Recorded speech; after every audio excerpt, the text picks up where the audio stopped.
Hello students, welcome to my channel. आज हम इस वीडियो में डिस्कस करेंगे सीटेट एग्ज़ाम में जो साइंस का जो कंटेंट का पार्ट आता है उससे रिलेटेड कुछ एमसीक्यू डिस्कस करने वाले हैं। तो जो लोग भी सीटेट का एग्ज़ाम के लिए प्रिपरेशन कर रहे हैं उसके लिए ये क्लास बहुत ही ज़्यादा इंपॉर्टेंट रहेगी। तो चलो शुरू करते हैं। क्या क्या क्वेश्चन है वो सब कुछ डिस्कस करेंगे।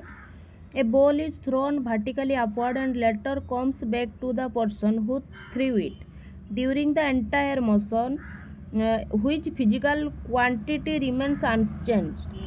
एक पर्सन क्या कर रहा है, वर्टिकली एक बॉल को फेंक रहा है ऊपर, तो वो बॉल क्या कर रहा है, जाके फिर से वापस उसके पास ही आ गया। तो ये जो भी कुछ घटा इसमें कौन सा क्वांटिटी है जो कि चेंज नहीं हुआ, कौन सा क्वांटिटी ऐसा है जो कांस्टेंट रहा। जब क्या करा जाए, जब बॉल को हम ऊपर की तरफ थ्रो करते हैं तब उसकी मोशन क्या होता है, जो मोशन होता है वो ग्रेविटी के इन्फ्लुएंस में होती है। ग्रेविटी के इन्फ्लुएंस में उसका मोशन होती है, जो कि अर्थ की सरफेस के पास एक्सीलरेशन ड्यू टू ग्रेविटी जो होता है वो जी कर लेते हैं हम उसका वैल्यू। जो जी का वैल्यू होता है वो लगभग क्या होता है, 9.8 मीटर पर सेकंड स्क्वायर होता है उसका वैल्यू। तो वो डाउनवर्ड होता है। बॉल ऊपर जाए या नीचे आए स्पीड चेंज हो सकती है, डायरेक्शन चेंज हो सकती है, लेकिन ग्रेविटी का जो एक्सीलरेशन है वो कांस्टेंट रहता है। अगर हम क्या करें, एयर रेजिस्टेंस को अगर इग्नोर करें, यहाँ पर दिया गया है ना, तो वर्टिकल मोशन अंडर ग्रेविटी में एक्सीलरेशन ड्यू टू ग्रेविटी क्या करता है ना, हमेशा कांस्टेंट रहता है। तो एक्सीलरेशन ड्यू टू ग्रेविटी या ग्रेविटेशनल एक्सीलरेशन जो है वो कांस्टेंट रहती है, वो चेंज नहीं होती, जो कि लगभग 9.8 मीटर पर सेकेंड स्क्वायर होता है। जब हम बॉल को ऊपर फेंकते हैं तो वो जो ऊपर को जाता है तो एक पॉइंट ऐसा आता है जहाँ पर जीरो हो जाता है उसका वेलोसिटी। ऐसे ऊपर जाता है, ऐसे जीरो हो जाता है, फिर नीचे आता है। तो जब ऊपर जाता है तो उसका स्पीड कम रहता है, क्योंकि उसका ये बॉल ऊपर जाना चाहता है, लेकिन बॉल चाहता है क्या, बॉल ऊपर जाना चाहता है, लेकिन जो हमारा एक्सीलरेशन ग्रेविटी है वो नीचे आना चाहता है। इसलिए दोनों का स्पीड अपोजिट डायरेक्शन में होता है, इसलिए स्पीड कम होता है। लेकिन जब नीचे आता है बॉल, एक पॉइंट में जीरो होकर जब नीचे आता है, तब बॉल का स्पीड भी नीचे, एक्सीलरेशन ड्यू टू ग्रेविटी का स्पीड भी नीचे, तब क्या होता है, स्पीड ज़्यादा होता है। तो ये जो क्वेश्चन हमें पूछा था उसका आंसर है option A, gravitational acceleration constant रहता है, उसमें कोई भी परिवर्तन नहीं होता, वो 9.8 रहता है। ऑप्शन ए करेक्ट है। क्वेश्चन नंबर 2 देखते हैं। Plants require different nutrients for proper growth and development. Among the following, which nutrients is classified as a micronutrients for plants? Plant जो ग्रो करता है वो क्या अलग अलग न्यूट्रिएंट उसको चाहिए ग्रोथ और डेवलपमेंट के लिए प्लांट को। तो ये जो 4 ऑप्शन हमें दिया गया है, इसमें कौन सा माइक्रो न्यूट्रिएंट है प्लांट के लिए, कौन सा न्यूट्रिएंट जो प्लांट क्या करता है, जो प्लांट ग्रोथ के लिए न्यूट्रिएंट की ज़रूरत होती है प्लांट को, वो मेनली हमें 2 तरह की डिवाइडेड है। एक होते हैं मैक्रो न्यूट्रिएंट, मैक्रो, एक होते हैं माइक्रो न्यूट्रिएंट। जो मैक्रो न्यूट्रिएंट है, ये न्यूट्रिएंट प्लांट को ज़्यादा क्वांटिटी में चाहिए होता है। मैक्रो जो होता है, जैसे कि हमारा हो गया नाइट्रोजन, फॉस्फोरस और पोटासियम, ये होते हैं हमारे मैक्रो न्यूट्रिएंट्स जो कि प्लांट्स को ज़रूरत है ज़्यादा। माइक्रो न्यूट्रिएंट्स जो है, ये न्यूट्रिएंट्स प्लांट को बहुत कम क्वांटिटी में चाहिए होता है, लेकिन प्लांट ग्रोथ के लिए इक्वल इम्पोर्टेंट होता है, मैक्रो भी माइक्रो भी। तो मैक्रो न्यूट्रिएंट में क्या क्या जाता है, माइक्रो न्यूट्रिएंट में क्या क्या जाता है, जिंक, आयरन, कॉपर, मैंगनीज और बोरॉन, ये होता है माइक्रो न्यूट्रिएंट। तो यहाँ पर पूछा है माइक्रो न्यूट्रिएंट, जिंक दिया है, तो क्या हो जाएगा, ऑप्शन बी करेक्ट हो जाएगा, क्योंकि पोटेशियम और नाइट्रोजन, फॉस्फोरस ये जो है ये मैक्रोन्यूट्रिएंट है, माइक्रोन्यूट्रिएंट नहीं है। तो ऑप्शन बी हो जाएगा करेक्ट, ऑप्शन बी करेक्ट है। ये तीनों हो गए हमारे मैक्रोन्यूट्रिएंट, जी हो गया माइक्रोन्यूट्रिएंट। 3 देखते हैं, when aluminium metal react with a solution of sodium hydroxide a chemical reaction takes place, which gas is produced during this reaction. जब एल्यूमिनियम मेटल सोडियम हाइड्रोक्साइड के साथ रिएक्ट करता है तो केमिकल रिएक्शन ये है, तो कौन सा गैस प्रोड्यूस होता है? एल्यूमिनियम में क्या है? एल्यूमिनियम एक एम्फोटोरिक मेटल है। एम्फोटोरिक मेटल का मतलब क्या है? यानी ये एसिड और बेस दोनों के साथ रिएक्ट कर सकता है, उसे हम एम्फोटोरिक मेटल बोलते हैं। जब एल्यूमिनियम फॉयल को सोडियम हाइड्रोक्साइड NaOH सॉल्यूशन में डाला जाता है तब क्या होता है? तब रिएक्शन टेक्स प्लेस होता है और कौन सी गैस निकलती है? हाइड्रोजन गैस निकलती है। कौन सी गैस? हाइड्रोजन। तो हम देखेंगे रिएक्शन, एल्यूमिनियम जब सोडियम हाइड्रोक्साइड के साथ रिएक्ट करता है तब H2O भी है, ऐसे रिएक्शन होता है तो निकलता है हमारा NaOH4 plus 3H2O hydrogen gas निकलती है जो कि बबल्स के फॉर्म में रहती है। तो ऑप्शन बी होगा करेक्ट। 4 देखते हैं, which of the following processes involve the formation of a new substance indicating a chemical change. Chemical change कौन सा है इन चारों में? पहले समझते हैं केमिकल चेंज क्या है। चेंजेस मेनली 2 टाइप्स के होते हैं, एक होता है फिजिकल चेंज, एक होता है केमिकल चेंज।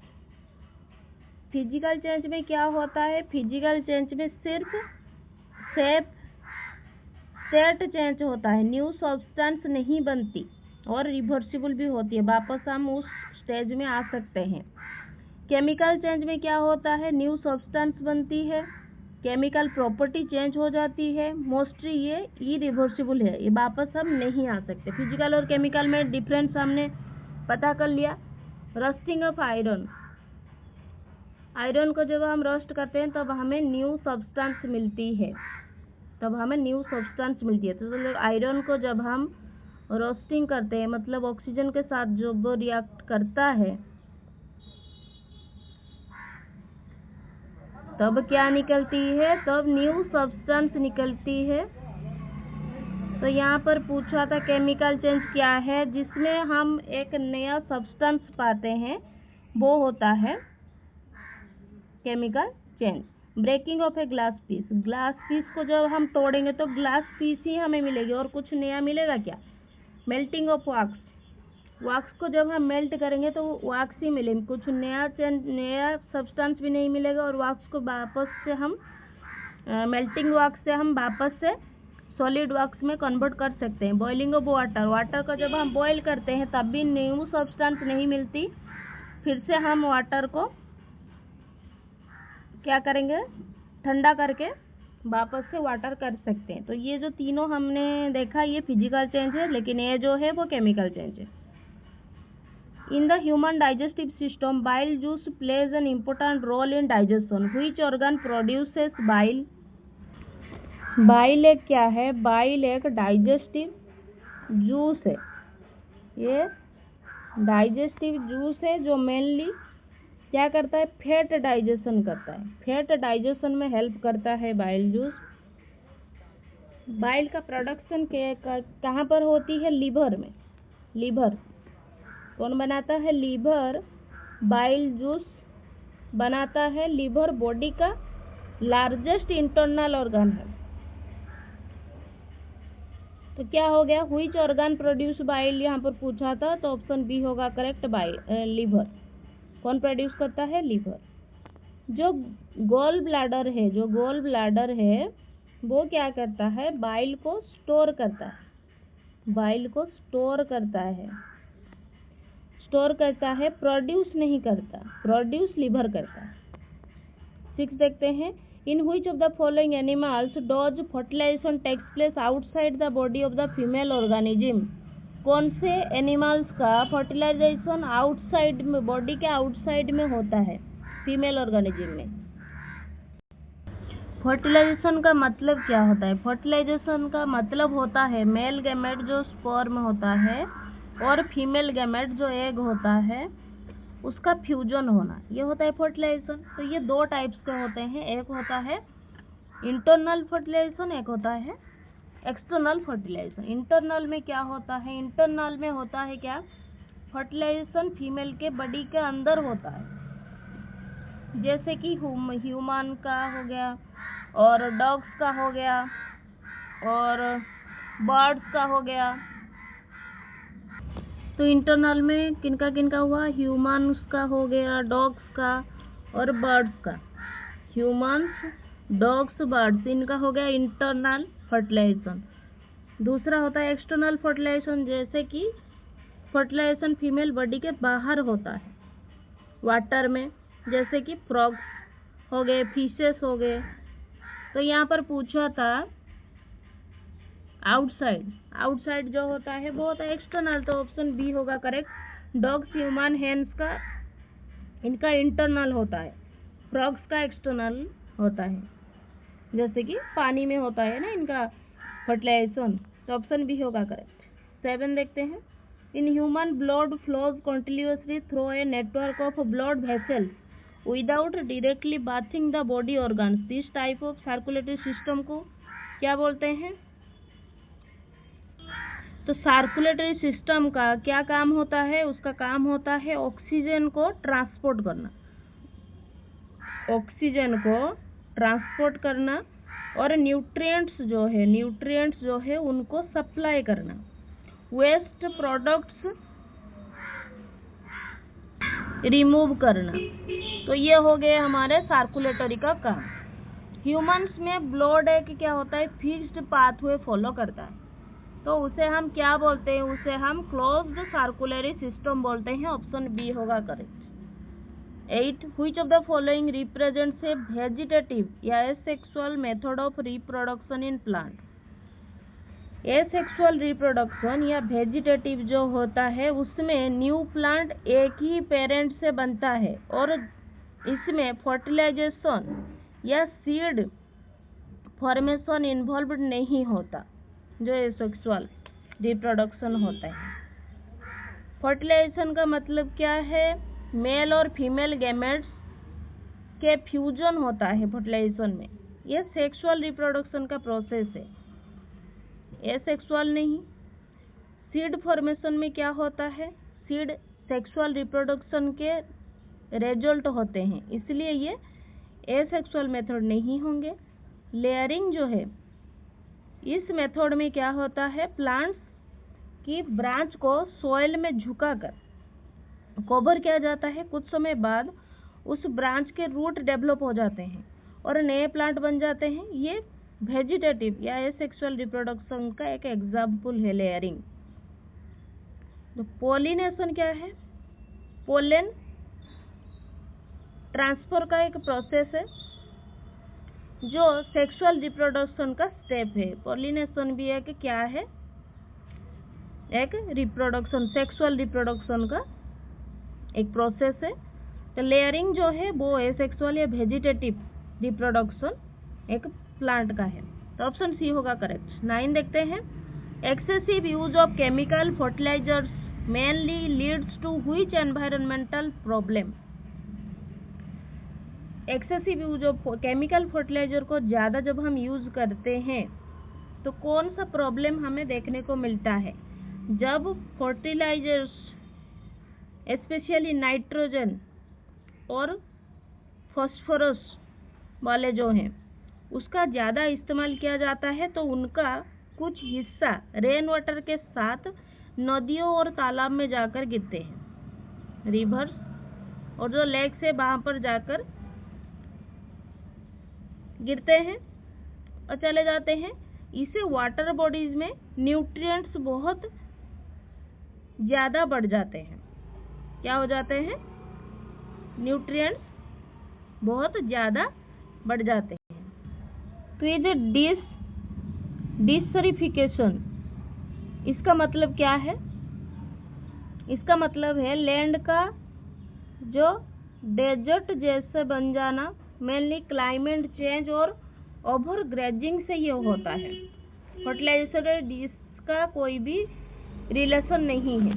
यूट्रोफिकेशन का क्या होता है?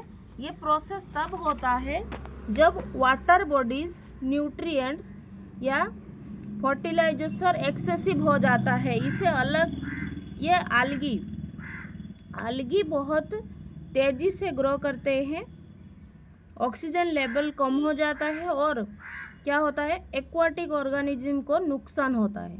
ये फर्टिलाइजेशन के ओवर यूज का डायरेक्ट एनवायरमेंटल इफेक्ट है।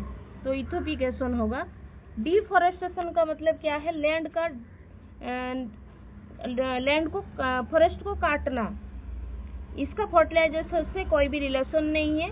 सॉइल इरोजन जो है, क्या होता है, सॉइल का विंड या वाटर में क्या होता है, सॉइल लॉस होता है, बहुत है सॉइल इरोजन, सॉइल का वेस्ट होना। इसे फर्टिलाइजर से कोई भी रिलेशन नहीं है। तो ऑप्शन बी होगा करेक्ट। 10 देखते हैं। Which of the following indicators change its colour to reddish brown when added to a basic solution? कौन सा इंडिकेटर कलर चेंज करता है जब उसे बेसिक सॉल्यूशन में डाला जाता है तो वो रेडिश ब्राउन हो जाता है? लिटमस पेपर क्या करता है? लिटमस पेपर जो होता है वो, ये सब इंडिकेटर है, ये सब इंडिकेटर है। लिटमस पेपर भी एक इंडिकेटर है, एसिड बेस का इंडिकेटर है। वो बताता है क्या एसिड है क्या बेस है। तो लिटमस पेपर क्या करता है, वो रेड को ब्लू बताता है। बेसिक सॉल्यूशन में जब होता है तो वो रेड को ब्लू बताता है। एसिडिक जब होता है तो क्या होता है,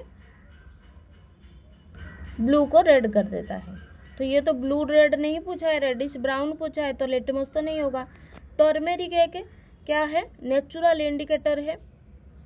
ये क्या करता है, एसिडिक या न्यूट्रल सॉल्यूशन में क्या हो जाता है, येलो हो जाता है।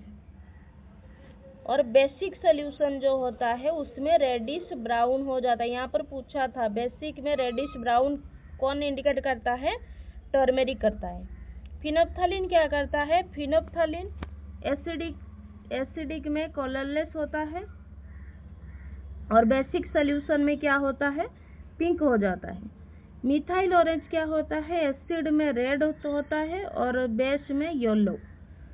तो यहाँ पर जो कुछ पूछा था उसका सही आंसर है ऑप्शन बी, टर्मेरिक। तो यहाँ पर हमने टोटल 10 क्वेश्चन डिस्कस किया हुआ है। 10 में से आपका कितना करेक्ट हो रहा है मुझे कमेंट बॉक्स में जरूर बताना।